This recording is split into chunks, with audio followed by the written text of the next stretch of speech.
Hello, everyone. Welcome back to the youth program's special series on youth mental health. My name is Emmett. I'm a youth worker here at Dawson. And joining me today is I'm Matthew, and I'm a youth that comes to Dawson. Darlie, Youth Programs Coordinator. Brandon, the university student in biology. nice. And how were you used to come to the program, right? Yeah, I came here in grade 7, so I think that's about 15 years ago, Okay. and made friends with Darlie and the staff there, and now I'm back to give back.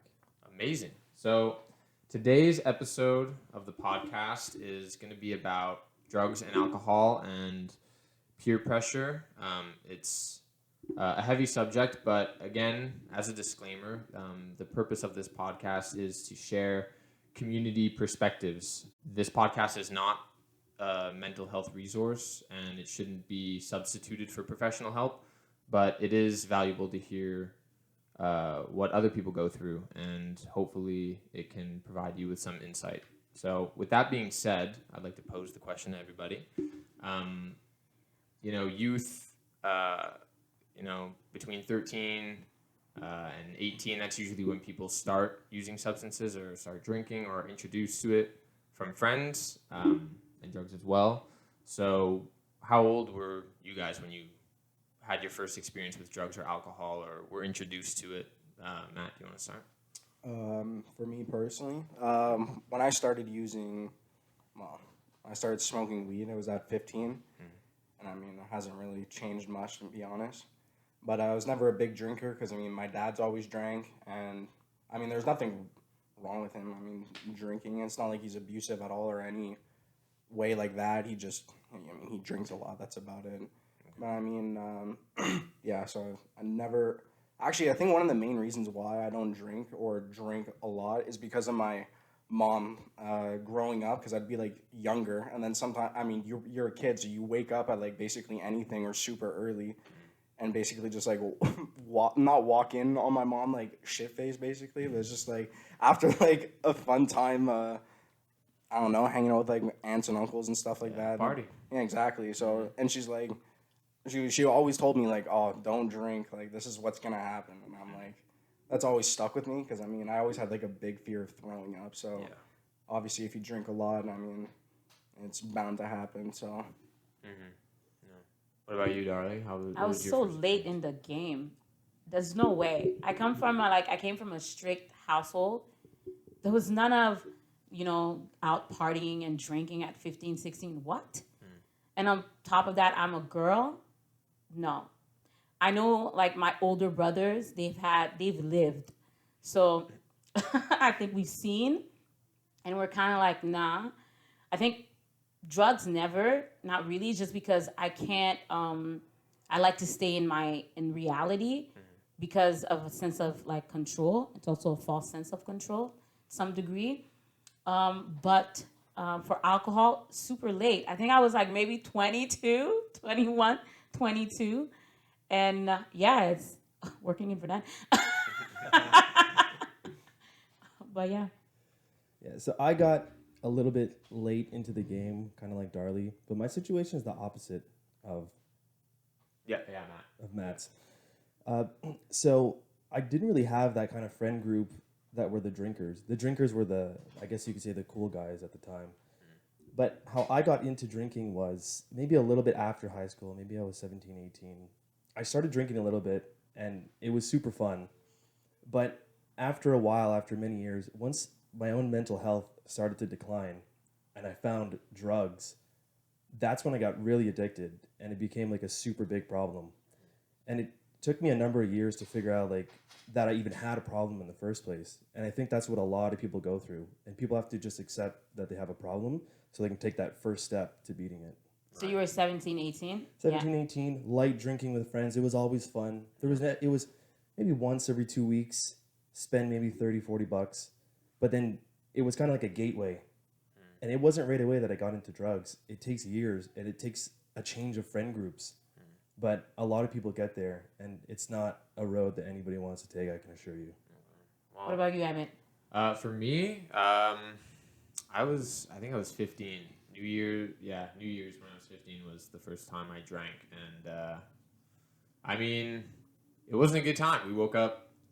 I mean, it was a good time, but the aftermath wasn't a good time because the first time you drink, you have no sense of what am I looking for? Tolerance? Like you don't Tolerance, yeah, but limit? like you don't know your own limits, so you kind of just keep drinking, and yeah, it's not great. But you mentioned something kind of important about it was the cool guys drinking, and that element of it, there is like a kind of social pressure, like if you're cool, if you can hang, you drink, you do the you're cool, you can hang out, and it kind of puts the pressure on people, especially in high school, because people are impressionable about, from other people their own age, especially people who are considered popular and have a lot of friends. That kind of pressure would make you maybe want to drink more than you would have if you didn't have that pressure on you. So I thought that was important. But yeah, I was 15 when I had my first drink. Yeah. I find in those years, teens don't really have a concrete self-image, and they also view it as important to be part of a group or be seen as cool. So there are different healthier ways to seem cool, maybe get into a sport or some sort of combat sport or whatever it is people find cool. But a lot of times people think that if they just drink and go out and party and do degenerate things and break rules, that they're going to be cool. So it's kind of this thing that's kind of built into our culture that fuels these addictions, that the seed is planted in their teen years, but then it could really, really get out of hand as they get older. It's the social aspect. Because again, humans, we're social creatures, and those parties and substance and drugs or alcohol, whatever it is, it brings people together. Is it the right way? Maybe not, but it is true that there's a sense of togetherness, especially if you're not drinking alone or using alone and such. So I could see why it looks fun and it seems fun, right?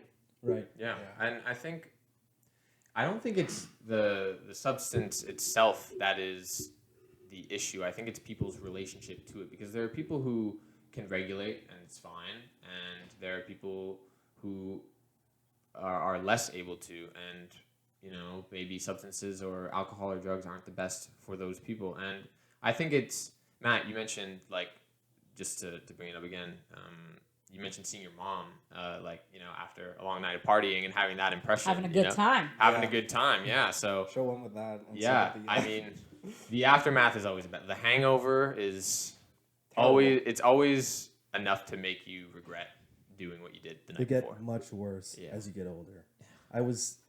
Everyone tells me that. Oh no! No, Trust me. no. I They can say imagine. it takes like days. The Like thing if you're is, doing this Friday, Try. your whole body hurts. yeah. And it's like, and then you're questioning your whole life. You're like, Oh, is it yeah. even worth it? Because you have to be productive, That's exactly it. and it Like, stops you from wanting to do anything.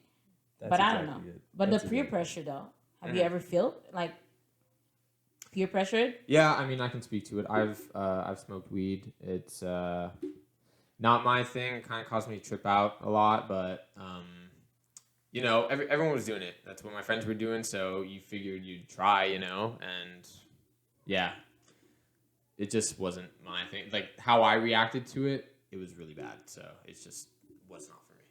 Yeah, I also have a similar experience. I smoked weed. I had a crazy bad trip, just like you said. It caused a lot of pain in my body. I was inhaling like hot fire. So people would laugh at me or whatever, but I wasn't too concerned about it. The high wasn't worth that kind of acceptance or image I got from it. But you see, when it came to drinking, I had maybe a little bit of social anxiety when I was young. So drinking alcohol really calmed that.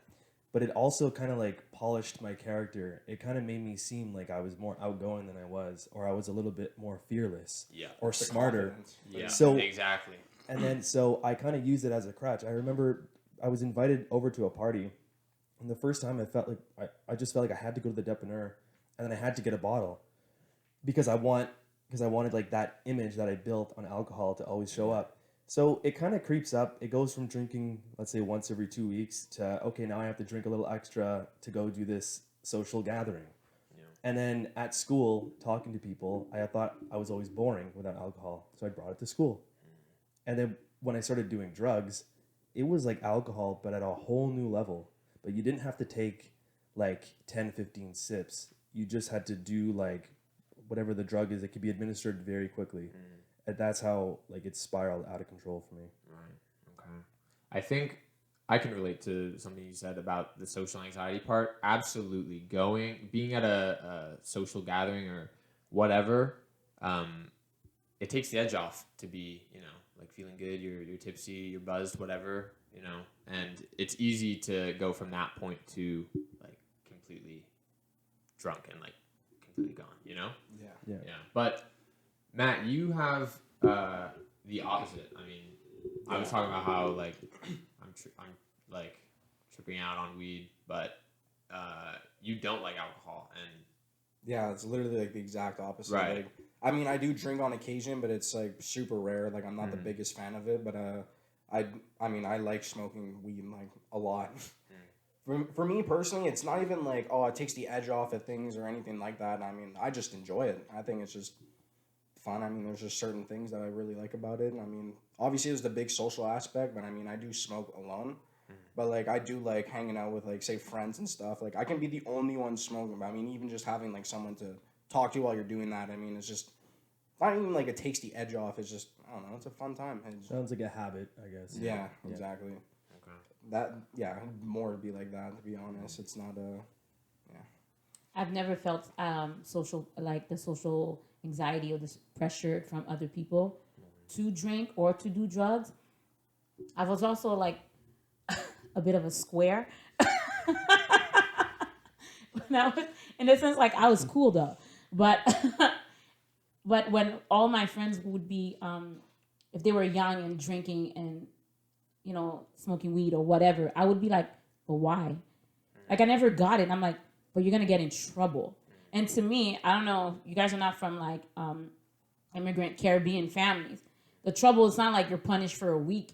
That's not the type of trouble. So it's like, listen, I was more afraid of my parents than anything else. So and I just never got it because I'm like, what is it? What's that? You don't feel good. And also I have people in my family that have battled addiction. Therefore, that was a cautionary tale for me.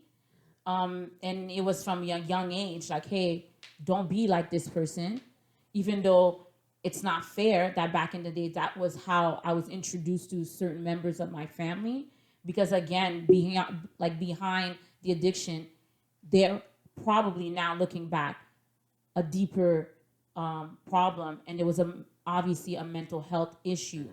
But yeah, so I saw a lot of people close to me that had addiction. It could be alcohol or drug use, and that to me was like, you know what, I'm a cool it, because obviously I know how to have a good time, and who knows, I could literally be one of those people. So I had to be hyper mindful of that.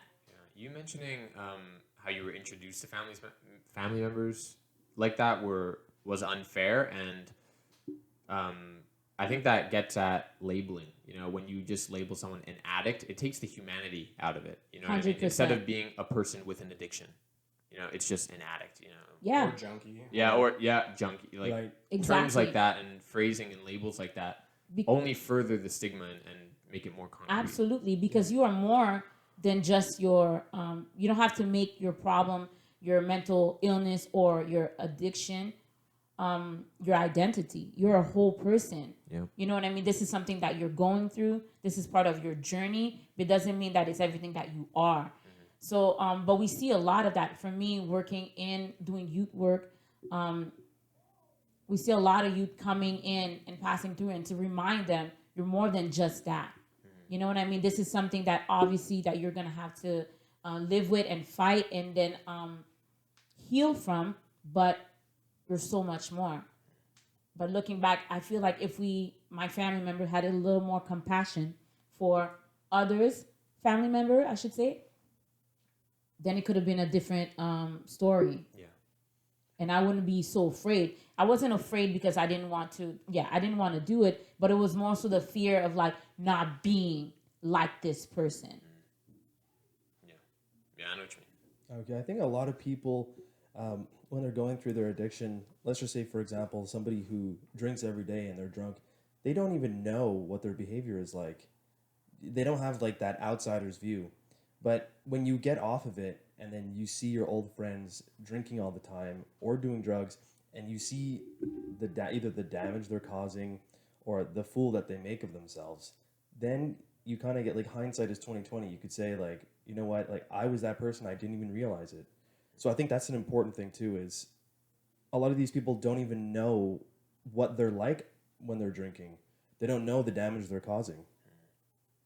Was there ever a point for anybody where drinking or doing drugs, whatever drug that is, became not fun anymore? Because it always starts as fun. You know, you're just hanging out with friends like we've just been talking about. Was there ever a point where that changed for you and you were like, oh, maybe this isn't the best? For me, no. No.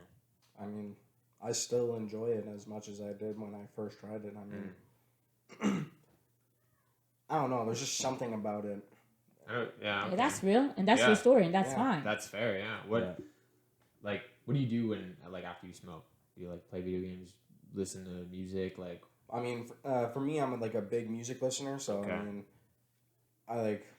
even like after I smoke, I usually just like watch YouTube or something like that. But say like I'm out like I don't know downtown or something, I go smoke and say I'm on my way home. I'm not gonna be watching YouTube on the metro. I'm gonna be like listening to music and just like I don't know diving into those songs and stuff. So it's just yeah, there's just that side of it. I mean, there's also the side of I mean, I guess it's like kind of the action of rolling too, because I mean, it just keeps your hands busy, and it's just I don't know. I just really like it because it's just you can make like those perfect joints, or just I don't know, just kind of get better. But Does it calm you? yeah, I would think so. But I'm also not like a super anxious person or anything like that. I guess it just calms me more down than I am usually. Because I mean, Darlie and Emmett can both say like I'm a like really chill person. So Indeed, yeah. What about you, Darlie? When it was not fun. Well, for alcohol, I'm I'm not really a big drinker because low tolerance, guys. I am lightweight. Um, it's pretty embarrassing because I'm grown. So you would think, but no, I don't really. I think when it became not fun is when I started my own personal journey on wellness and taking care of my physical, my emotional, my spiritual, and my mental health, and really diving into that. I really wanted to gain clarity in every aspect of my life. So I never wanted to be out of that. And sometimes when, like, if I do like have a sip or a drink of alcohol, like, any alcohol and stuff like that, if it brings me like a state outside of clarity or just like confusion, I don't want to stay there. Okay. But that being said, I still enjoy a cocktail or two. Doesn't hinder me. But stop being fun is just the whole partying all the time and going out and getting like completely destroyed. Never something that I was interested in. And even now, no. I imagine it takes a toll, It's It has to. physically, mentally exhausting, But especially if you're, as I mentioned in a previous episode, my OCD started like, getting really bad. And I also have certain responsibilities. So I have to be able to function at a high level and with a lot of like clarity and with a lot of like, physical, emotional strength. So anything that's going to take away from that, I need to be mindful. Okay. What about you, Brandon? So I'd say, I guess, out of this group, I had more of a rough time with alcohol and other substances. So I'd say it stopped being fun when my friends and I would spend half the day waiting for the dealer to get to us. And we'd be like coming down from a high and we'd be hanging out, not having fun, but just like maybe not panting, but fidgeting and not feeling comfortable in our own skin, really needing that high, paying with money that we didn't even have. So I say, yeah, we stopped hanging out to even have fun. We would hang out just so we could have some company feeding our addiction. Okay. Yeah, and I'd say that's when it stopped being fun. Okay. Was there a day you realized, like, what am I doing waiting around? Or, Yeah, I like, mean, wasting my time? Or it was. I remember my friend asking me what I was doing that day, and so I used to just drink with him. Maybe do like other substances, maybe like once in like 3 months with him. And he was saying like, "What are you up to?" So I said, "I'm just waiting around for a friend," lying. And then he said, "Okay, well, I'll call you later to see what's up and maybe we can hang out." And I said, "Well, I'm still out here waiting." So he's like, "What are you doing?" And so I'm waiting for like the drugs to arrive, but the guy is not treating us like a priority. And I just realized how stupid it sounded. And I wish from there I would have taken action and spoke about what was going on, but it got worse from there actually. As we were like, thinking, and then when it stopped being fun, the moment for example, I said like it stopped being fun for me is when I saw that, I was unwell and I needed to take care of my mental well-being, and I knew that the two could not go hand in hand. One had to go. So for you, do you think, Brandon, that when you realized that, did you go deeper into thinking maybe, there's a mental health concern? So I didn't actually think really about mental health. What I did a lot was I always pushed accepting that I had an addiction, and I always pushed like the resolution. So when I was going through these things, and for example, like waiting out for the drug for 6 hours or whatever, I would tell myself, okay, yeah, it's getting a little bad, but I'm going to be done with this addiction in a month anyway. So just, be present and enjoy in the moment. But then it carried on for years. And I would say things like to myself, I'll figure it out in 5 years. Let me just do this now. So I feel like mine and like a lot of other people's brains is kind of hijacked by the drug. You kind of try to make it work in your life, and then you lie to yourself saying that you're okay and you don't have a problem and that it'll be solved one day. But the only way to actually start, the resolution is to accept it right away and just make the smallest effort you can, because any small effort is better than none. To get some help, because a lot of times people have these addictions because they're not going well in their head. Their lives aren't the way they want it to be. And then the drug is just a coping mechanism. So the root cause never gets addressed. That's real. Yeah. And well put. So thank you for saying that. For me, I kind of got into it a bit before, but I like the social aspect of it. I like always pushed my limits. And so, throwing up at the end of a night, I mean, eventually one too many times you're like, okay, I'm just done drinking. And liquor, yeah, I think it's important to also make the distinction between alcohol, like specific beverages, because having one beer is different from doing a shot, or like, you know what I mean? Because doing like 5 shots in an hour, you're going to have a bad time. And having like the same, like having a couple beers in an hour wouldn't have the same impact. So knowing your limits, knowing what you can have, that was just something that was missing for me. So yeah, that was when I realized like, yeah, That's not for you. I'm not a fan of drinking Heavily. Yeah, specifically like liquor. I don't really have anymore. I'll have like special cocktails like lemonade, like sweet, like kind of like juice, and only like a couple, but mostly beer because it's That's what you can handle. yeah, 4 or 5%, and depending on the beer, it's good. I like beer. So In those moments, was it just those moments where you felt like you had a problem and wanted to stop? Or did you also feel it like when you got better? Because a lot of people I know, they always say like they're done with it. And I used to say that I'm done with it, but that's because you feel sick and you're throwing up and you have that immediate consequence. Yeah. But after 3-4 days of recovery, those feelings go out the window. Back to one drink with a friend, then it's 2, then it's 3. yeah. And so I'm curious, like, how did you feel like, in those moments versus after the recovery from that specific night of drinking? Well, Great question. Yeah, it's a great question. I think because it was never a common occurrence. It was just whenever I happened to go out drinking, which was like once every couple weeks, sometimes couple months. Like it wasn't really a normal thing. But when I did go out to drink, it ended up that way. So I think part of it was the social aspect, and also being like having it not normalized, like drinking to that amount. So it was easy to overdo. And to answer your question specifically. You're right. It is easy to say in the moment when you're throwing up, like, yeah, never again. But eventually you see a pattern emerge and you're like, yeah, I'm just not doing this anymore because, you know, I see how it goes sometimes. It's not every single time, but enough that I noticed that, okay, I'm just not a fan of drinking to excess like that amount. So, you know. Can you answer that question, Brandon, for yourself? Yeah, so I brought it up because like it's a problem I struggle with myself.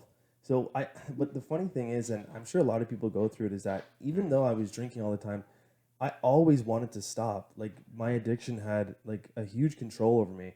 So how bad I wanted to stop didn't change from when I was throwing up sick in the hospital on a machine to make sure I'm not having a heart attack, or feeling good after 3 days of recovery. I always felt the same because the damage that it caused was greater than just some physical ailment after drinking. It was like my finances were ruined. People have a bad image of me. My relationship with my family went south, hanging out with the wrong people. So it, like, my willingness to quit, like my desire to quit, it was there all the time. What you just mentioned actually was what I was about to get into, and that's how other people react to substances or us doing substances, like the people in our lives. Matt, can you speak to that at all? Like, how do people react in general? And you don't have to speak about anyone specifically, but when they know that you smoke weed, how do people react generally? I mean, it really just depends on who it is, to be honest. Because, I mean, some people are like, yay, hooray, you smoke weed. Some people are like, yeah, whatever. And then there's some people that just, like, basically hate you because you smoke weed. Like, my friend's girlfriend, well, two of them, actually. They both hate, well, one of them, I mean, he was always telling me, being like, oh, yeah, she's not the biggest fan of people who smoke weed and stuff. And I'm thinking, I'm like, it's not, like, the worst thing in the world for me personally, because I mean, obviously other people have different experiences, but if you look now at like statistics and stuff, like, okay, can you repeat what you were saying, like the last like 10 seconds? So like the stuff they're giving people. Oh yeah, my bad. Yeah, so the stuff that they're giving out to people, so like the alcohol, the cigarettes, like opiates, or like pharmaceutical drugs, things like that, things that it's so accessible to like abuse. And meanwhile, like weed, it's like such a, like, it's not a niche, but it's very there's like a prejudice to it because it's like everyone sees it as such a bad thing. Like it's like, oh yeah, it's a gateway drug. It's gonna make you smoking weed's gonna make you start wanting to do like other drugs like cocaine, crack, things like that. I mean, I've never had those urges. My sister's always told me as a kid, because she's had friends that were like experimenting with other drugs that weren't like, say, weed or alcohol and things like that, and they've like passed away. They've overdosed, and it's just super crazy. It's never made me want to try pills or anything like that besides smoking, because at least it's like it's natural, it's grown. So there's that aspect of it. It's From not where being, you like, get it. yeah, It's natural and grown. yeah, because I mean there is like Synthetic. yeah, there's like Based, spice and stuff like that, which is crazy. What's kind of interesting to add to that is I would agree. You know, a lot of people say that weed is the gateway drug, but you know, I've hung out with people who are heavy, extreme addicts. They don't smoke weed, but the common denominator was actually alcohol. So there are a lot of people who can smoke weed all their life, you know, nonchalantly, casually, and it doesn't affect them. But there are a lot of people who alcohol is the gateway for them. Yeah, and I think it's important to, again, to remove the stigma. A drug is a drug, and it's like Emmett mentioned before. It's how you deal with it, how you use it, how however it affects you. We're not here to tell people that it's right or it's wrong. And we're not here to judge either or project. We're only simply here to share. And I think for you, what you seem to say, that it's unfair that because you smoke weed that people have such a harsh judgment towards you. There are medical applications. Exactly what you were saying. It depends on how you engage with it. Cancer patients, smoking weed is proven to help them deal with the pain. It's not even like smoking. Well, I mean, not just smoking weed. There's obviously like edibles and edibles and just like marijuana like in general. Yeah, exactly. But Yeah. also CBD too. Yeah, Because CBD. CBD is like, I know a lot of people take Yeah. CBD. I don't know if Dara does, but she'd strike me as someone who takes. I take taken CBD. Yeah. I take Yeah. CBD. There you go. No, I've but taken honestly, CBD pills I too. take CBD, and I think for me, I have again certain ailments that it has proven that it has helped tremendously. That being said, I want to go back to the question about like how people view. how others. People don't view me any type of way just because I'm not, again, I don't use drugs, and I also not a heavy drinker. That being said, I also am right now in a I've been in a situation when I've seen people close to me and how I view them, that I want to speak on that. I've been like around, like, could be close friends, could be intimate relationships, and could be family members. And this is what struggling with an addiction. And it's very tough because we have to remind ourselves how we view this person and to not project. Because we seem to think sometimes like, why can't they just get it together?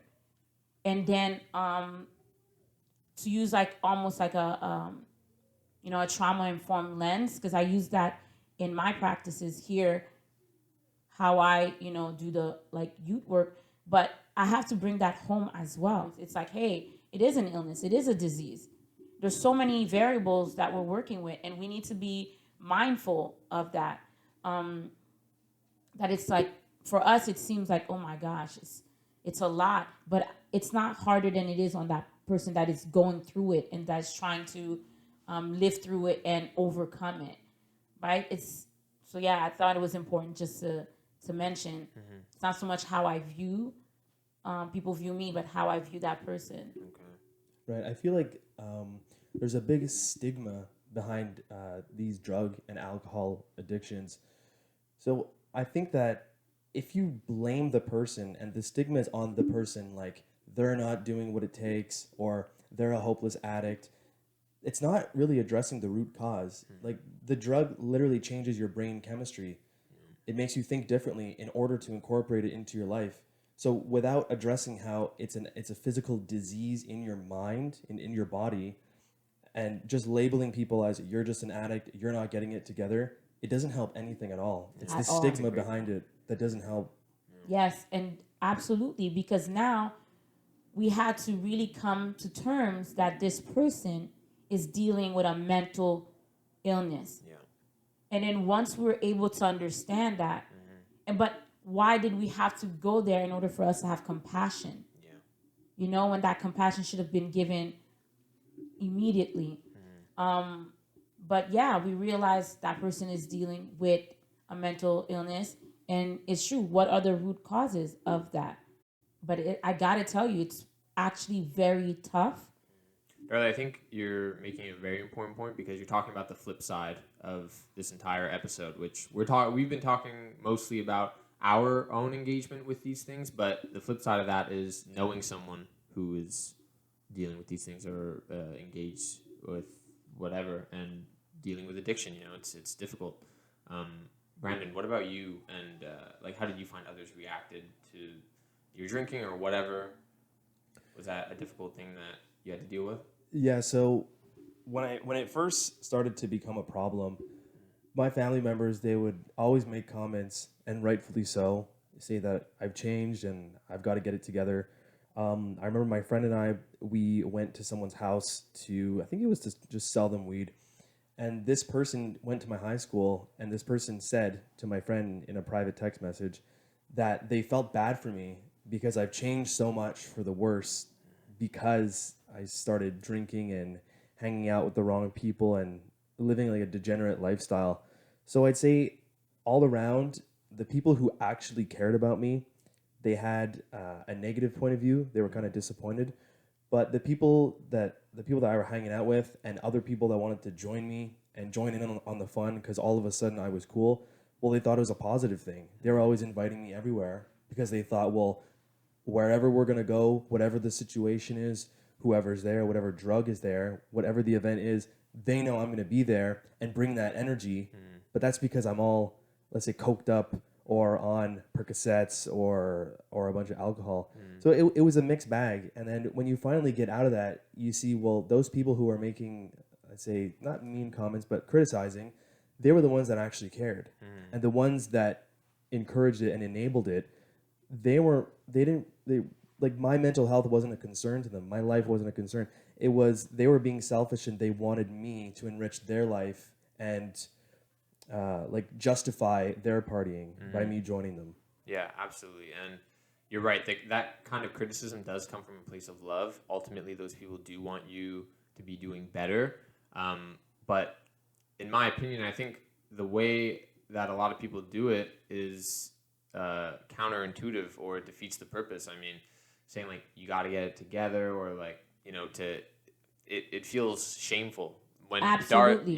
Darlie, you were just talking about being compassionate towards these people. The way we criticize people who might be struggling with an addiction or using substances, I think the language around that needs to change to better accommodate compassion rather than, Absolutely. I guess, the harsh criticism. You know, 'cause Absolutely. these people need, like, they need help. They don't need negativity to And fuel it. and sometimes we have to remember that the difference between myself and another person struggling, it just could be a moment. Right. It could be a moment of vulnerability.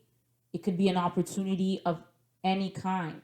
So who am I, right, to shame them? Because again, as we mentioned, we all have vulnerabilities. Everybody right now, we've survived a pandemic, and we're surviving so many different things. We all are dealing with stressors.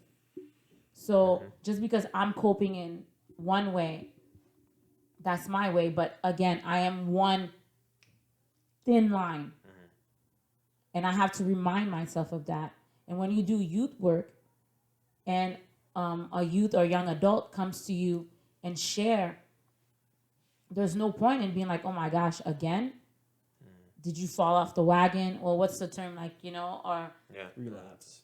relapse? Yeah. Exactly. Thank you, Brandon. But there's no space for that. Because, correct me if I'm wrong, y'all, but if you're going through that, you already feel the shame Absolutely. to some level. These So people why, know what they're doing is wrong. right? So you already feel the shame. So I can't do my job effectively. And Emma, you can speak to that as a youth worker yourself.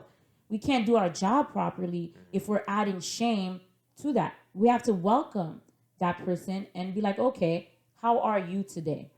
How are you able to cope today, right now? You know, because they are on their journey of recovery. And it's just, you're absolutely right. The vocabulary, the language, the attitude, the laws, the stigma, all have to change. Right. And also this idea that it has to end right away and completely, that's very difficult to do. So I learned that recovery is not it's not like a linear path. You can mess up and relapse, and that's part of the recovery process. 100%. You could be doing exactly what you were trying to get away from, and that's still part of the recovery process. But it all starts with recognizing that it's an issue, Right. and just making these small, very, very small steps, whether that's taking one less drink per week or going out just one time less. It makes a difference in the long run. And people shouldn't feel that bad for when they relapse or if they have a drink and then it accidentally gets out of control. Just the fact that you know it's a problem and you're making these small steps, gradually you'll probably get to where you want to be. Even if you relapse a little bit, there's still like a light at the end of the tunnel. Right. 100%. That's exactly what I was just about to ask. The recovery process, what does that look like? Like, from your perspective, if you've gone through it or if you've seen someone else go through it, or if you don't think that applies to you at all. Matt, what about you? What do you think about the whole recovery process, or? Well, I mean, for me personally, I haven't seen anyone recover off of like say harder substances or say alcohol. But even weed, like Yeah. you smoke regularly, and you don't feel like it's out of hand or it's something that you need to recover from, right? So that, like that terminology or that language, it might not look the same for you. You know what I mean? Well, for me personally, like I don't see weed as like, well, a drug. Like the way everyone classifies like, oh, weed's a drug, and meanwhile you have like, well, opiates, coke, crack, all of that. I wouldn't consider like, oh, that's a drug. Like, for me personally, I mean, after I smoke, I mean, I can smoke all day to like the end of the, well, until like sun up basically. Like, and I mean, you might feel. I mean, you'll be sleeping for. You'll be having a great sleep. Might sleep a little like a little longer, but that's about it. It's not like I mean, for me personally, I've always had trouble like waking up in the morning, so it's never like it's made a difference or it's like made it worse. And I'm just always tired. So Yeah, that's where you're at at your part of your journey. yeah, So it doesn't have to look the same. I think that's why this conversation is so enriched, because Yep. all of our perspectives and our journeys are different. Yeah. I think for me, as I was mentioning, what recovery looks like, it looks like really having those honest conversations and giving that person and myself and my siblings the space to, you know, speak on things, right? And to be like, what is going on? How are you feeling today? Now, like this happened, okay, you relapse. What happened? You know, how's your heart? How's your mind? How's your spirit? And us asking those questions have made a world of difference. I don't want to get emotional, but it really did. And I think that's what's gonna help save. Not to say like we're not saviors, we're not trying to save anybody, but to give that person a chance to know that they can get out and save themselves. You know what I mean?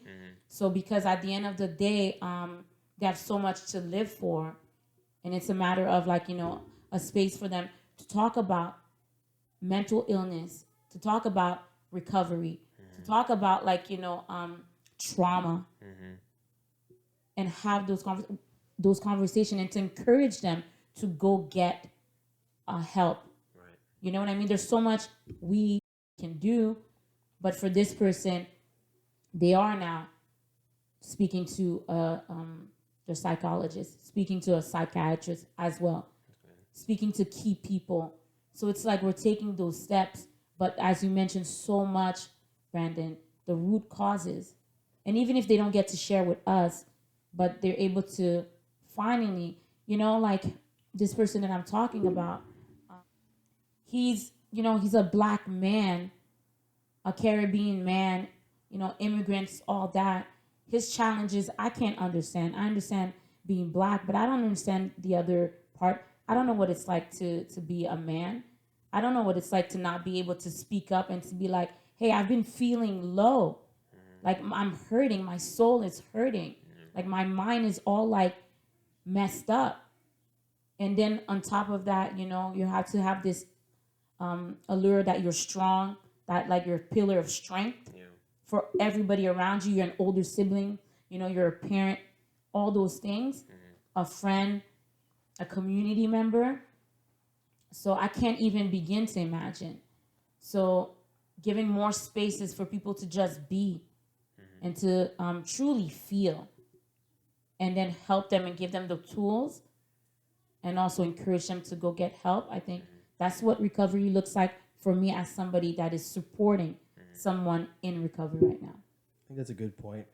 I think what a lot of people do is when they see someone relapsing, they say, well, they just don't have any willpower, or they just want to be like that. But like Darley said, like, how is your heart and your mind? Like, why do you feel the need to cope? What are you coping with? Where you at? Exactly. So I find that by ignoring the root cause and just blaming, let's say they don't have willpower, like I said, or they just don't want to stop, I think it's the wrong way to go. I think we really do have to get to the root cause of these issues And to your other point, for men, especially young men, growing up in this culture, they're told that their problems aren't real and that they shouldn't speak up.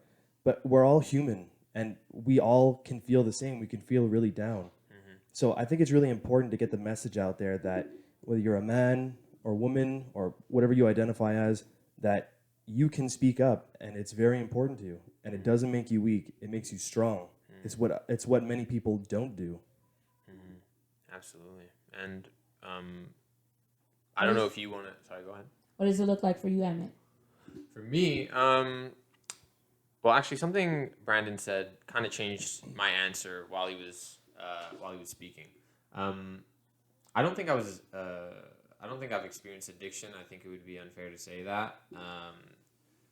But I recognize that when I was drinking, I didn't have a limit, and I didn't know that for myself. And what you were saying before about how that can look like just going out a bit less, or one time less a week, or having fewer drinks. Really, the change was simple. I just put a limit for myself. I'll have 3 drinks, and then I'm good. And that's it. I mean, I never found it difficult to keep to that because, I mean, I didn't really like alcohol like that. It's just that, if you have a drink in your hand and you're at a social gathering, you just, kind of do it passively and you don't even think about it. But when you set a limit for yourself and you know yourself, and you honor your boundaries. Absolutely, yeah. And it makes it easier to say no. If oh, come on, one more drink. And oftentimes that is what it is. One more shot, one more drink. You're fine. Always. Yeah. Exactly. It's just that party culture. But being able to say no and knowing your own limits is, I think everyone should at least have that conversation with themselves or think about it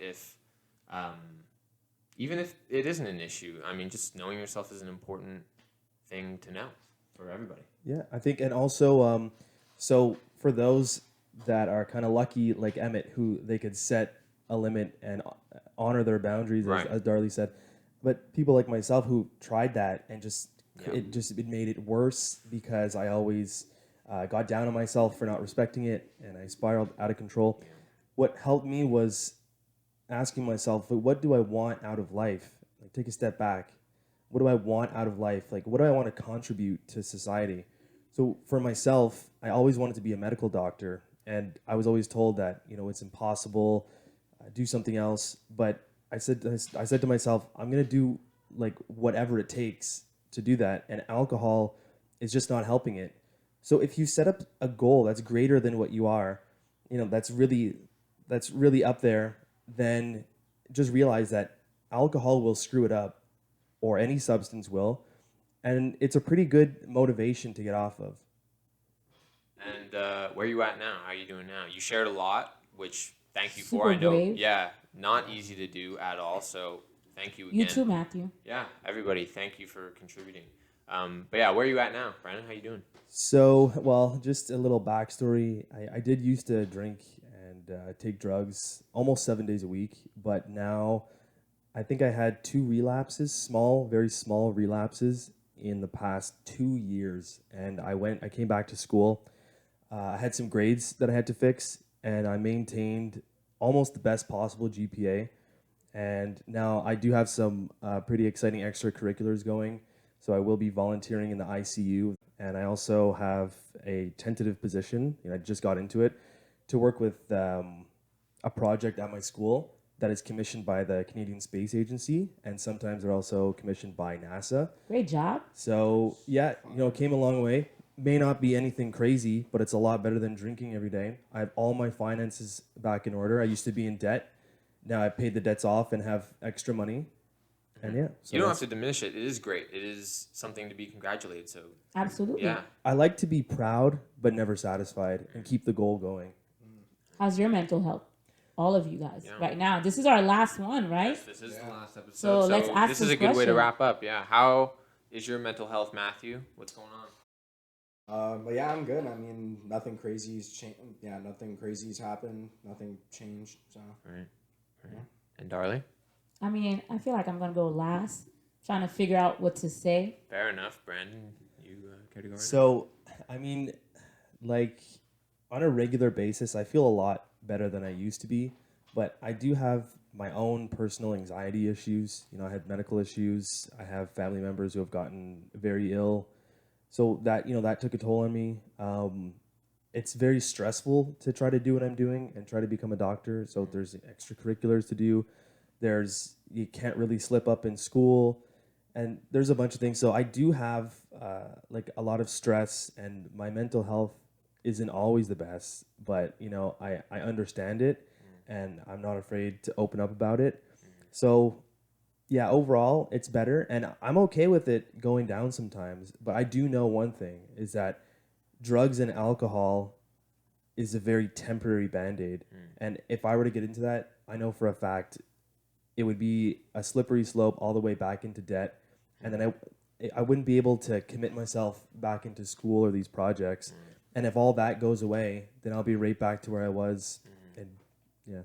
Right. Well, it's unrealistic to expect that you're always going to be doing well. So expecting bad times is also part of it, knowing how to deal with them. For myself, How's your mental health, Emmett? honestly, this podcast has been a little stressful, but Why?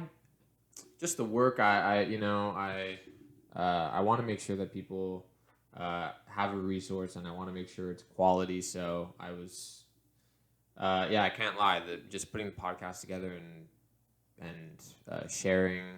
I just wanted it to have an impact and be meaningful for the youth. So I was stressing that, that it might not turn out the way I envisioned it to.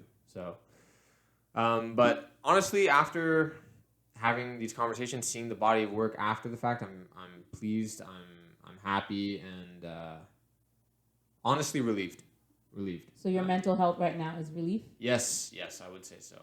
Yeah. For me, I feel like I'm optimistic because again, I've taken like concrete steps in order to dive into why I've been feeling how I've been feeling.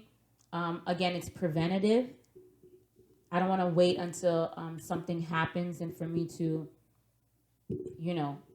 fall apart. I have to make sure that I feel good. And my mental health right now, it depends. It can be between like a 5. I know it's weird grading it, but that's the best visual I have. Between a 5 and a 7, which isn't bad. And but again, it's not great. But I'm okay with that. Like you said, Ren, I understand what's going on. I understand what steps I need to take. And I'm hopeful and optimistic on where I'm going. I feel like very rarely will people ever be a 10. What does that even look like? Yeah. And if you are a 10, my goodness, wow, bravo. Share with the world. Let us Share know with how the to- world. That could tie in to like a whole like social media thing too, how everyone portrays that they're just always a 10 out of 10 mental health or Yeah. No. looks, wealth. But realistically, like we're all saying, it's not always like that. Absolutely not. We are surviving. Again, we just, as a community worker, we're seeing the despair. We're seeing the consequences of the pandemic, especially amongst youth and young adults and the families. We see what's going on in the world right now. We see that laws that are being passed. We're seeing, people livelihoods, people being killed for just living and existing as themselves. So that weighs heavily on my mind. Within this pandemic, we've lost in close to 7 youth and young adults by suicide. So that's heavy. And they're all youth that have had some type of connection, that either as a participant, as a family, whatever, within BGC Dawson. So it's something that I think about a lot, like, what else could we do? And also how to take care of the people internally as well. So, yeah. Yeah, I find it's really a shame that sometimes it just takes that little bit of encouragement that could get someone on like an upward spiral, and not a lot of people get it. It's a real shame. Absolutely. But I'm grateful for this podcast, honestly. me too. This youth mental health series, Congratulations, Matthew and Emmett. Y'all did fantastic. And I think it's going to be impactful. Well, People sharing I stories. think it's super important, especially with what's going on in the world. These either young teens or whatever age they are, people shooting up schools because they're just mentally ill, and that's the whole case that people make. They're just mentally ill, lock them up. We also have to address why these people are mentally ill. This is a huge, huge issue, and I'm glad you guys made this podcast to help take the stigma away and help people understand. Well, thank you all for contributing. Darlie, thank you for doing that check-in at the end. I think that's a great way to end us off. And yeah, thank you all for participating. That's a wrap.